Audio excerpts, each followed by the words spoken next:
Hello friend, तर स्वागत आहे तुमचं आपल्या एका नवीन ब्लॉग व्हिडिओमध्ये। तर काल एक व्हिडिओ टाकली होती, तर त्या व्हिडिओला भरपूर असे कमेंट आल्या की म्हणजे आत्या बाळाला घेत नाही किंवा आजी बाळाला घेत नाही। तर असं काही नाही आहे, तर तो तुमचा गैरसमज होतोय। कारण की ज्यावेळेस आत्या बाळाला घेत्या म्हणजे मला म्हणायचं आहे की लेकरू घरात राहतं आणि कोणी घेणार नाही, असं काहीच नाही। हे लहान अनुसून म्हणजे माझ्या भाच्या आहेत त्या सुद्धा घेतात, आत्या का घेणार नाही? तर ते तुमचा गैरसमज होतोय, तसं काही नाही आहे। तर आत्या घेत्या बाळाला, एवढंच आहे की आत्याने घेतलं का त्यावेळेस मिस्टर चारा आणायला गेलेले राहते, त्यामुळे व्हिडिओ काही घेतली नव्हती। तर तुम्हाला नक्कीच दिसेल आत्या व्हिडिओमध्ये की बाळाला घेतल्यानंतर। आणि तसं बी तर मला येऊन 5-6 दिवस झाले, तुम्हाला तर माहीतच आहे। आणि बाळाला रोजची रोज आंघोळ घालावं लागती। आणि लहान बाळाला कसं मोठी माणूसच आंघोळ घालतं, म्हणजे वयस्कर व्यक्ती लहान बाळाला आंघोळ घालते, कारण की ती आताशी 3 महिन्याची आहे, तुम्हाला माहिती आहे। तर ती अजून काही मान धरीत नाही, त्यामुळे मला तर काही आंघोळ घालता येत नाही। तर तुम्ही समजून घेतलं असेल की बाळाला कोण आंघोळ घालीत असेल, तर बाळाला आहे ना आत्या आंघोळ घालते आणि रोज आंघोळ घालत्या। तरी पण तुम्ही अशी कमेंट केल्या की आजी बाळाला घेत नाही किंवा आत्यानी बाळाला घेतलं नाही, असं काही नाही आहे। तर आत्या रोज बाळाला आंघोळ घालत्या, कारण की मला आंघोळ घालता येत नाही, त्यामुळे आत्याच बाळाला आंघोळ घालत्या। आणि कमेंट पण आली असती, घालताना सुद्धा व्हिडिओ घेतली असते, पण तुम्ही परत कमेंट केले असते की बाळाला आंघोळ घालताना व्हिडिओ घेऊ नको, त्यामुळे मग आम्ही दाखवलंच नाही बाळाला आंघोळ घालताना व्हिडिओमध्ये। मग सांगायचं एकच आहे की आत्या घेत आहे बाळाला, पण ते तुमचा गैरसमज होतोय। आत्या घेत आहे बाळाला, आणि असं काही पण कमेंट करू नका की बाळाला घेत नाही, असं काही नाही। तर आत्या पण घेत आहे। आत्याला काही नकोशी का, कोणत्या आईला आपल्या मुलाचं बाळ घेऊशी वाटणार नाही, तर आत्या घेते आहे।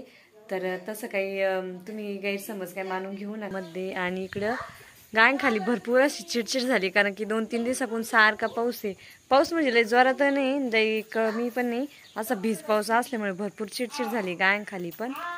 हे बघा सगळीकडे पाणी साचलेलं आहे।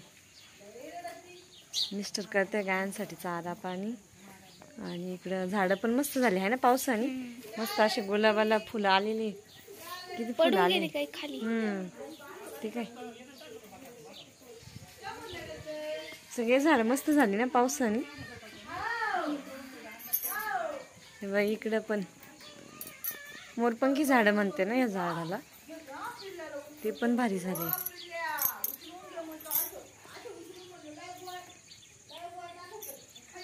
सगळे पण मस्त झाले झाड।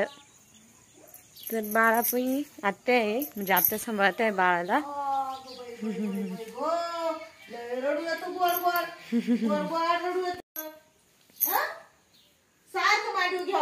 हा पिल्लू ना, हा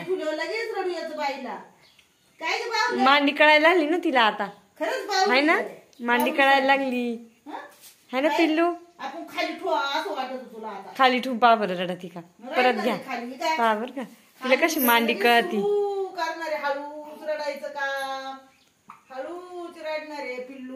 खाली ठेवली का रडती, पण आता तिला ती काय पाहू राहिली इकडे, लाईटीकडे बघती ती। तुला खाली ठेवते मी, कसं पाहत गोडवानी, हात काढा बरं, पाहू रडती का आपण। पिल्लू ए पिल्ला, नाही लाईटीकडे पाहू राहिली ना ती, त्याच्यामुळे सुकीली ना, सुकीली। तेव्हा कसं कळलं सू म्हणजे लगेच तुमच्याकडे पाहू राहिली।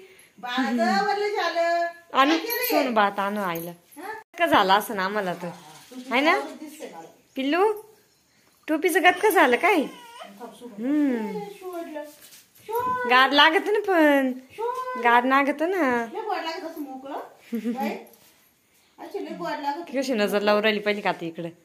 टोपी नको म्हणती, थंडी नाही वाजत का? हा कानाला गार लागत पिल्लू, हा बांधू टोपी, थांब टोपी बांधू बाबा, टोपी बांधली परत गार लागल, गार लागल, सर्दी होईल तुला, खोका येईल, मग झोपा खाली तू, नाही तर झुजूट टाकणार आहे मग रडलो बरं का पिल्लू। उकऱ्या द्यायला पाहत, शांत झाले। सू केली का तिला असं गार असं लगेच बात बदलायला लावते आणि ती लगेच रडती। हा थंडी बाजू राहिली काय, थंडी बाजू राहिली, बाहेर पाऊस पडून गेलाय ना, त्याच्यामुळे बाहेर गार आहे ना। सॉक्स घातली तिला.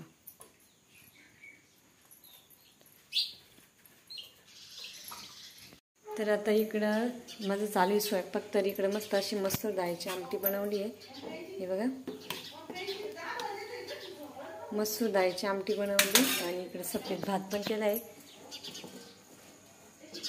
सफेद भात बनवला आहे भारी लागतं आमटी सोबत. आणि आता इकडे बाळाला नादी लावते तोपर्यंत. हॅलो फ्रेंड, तर आता आम्ही जेवायला बसलो आणि प्रियांकाचं आता जेवण झालं आणि आम्ही आता सगळे जेवायला बसलो. मग एक नंबर त्याचं जेवण होतं, मग आम्ही सगळे शेवट बसतो. आणि आज भाजी बनवली आपल्याला. काय बनवलंय? आमटी.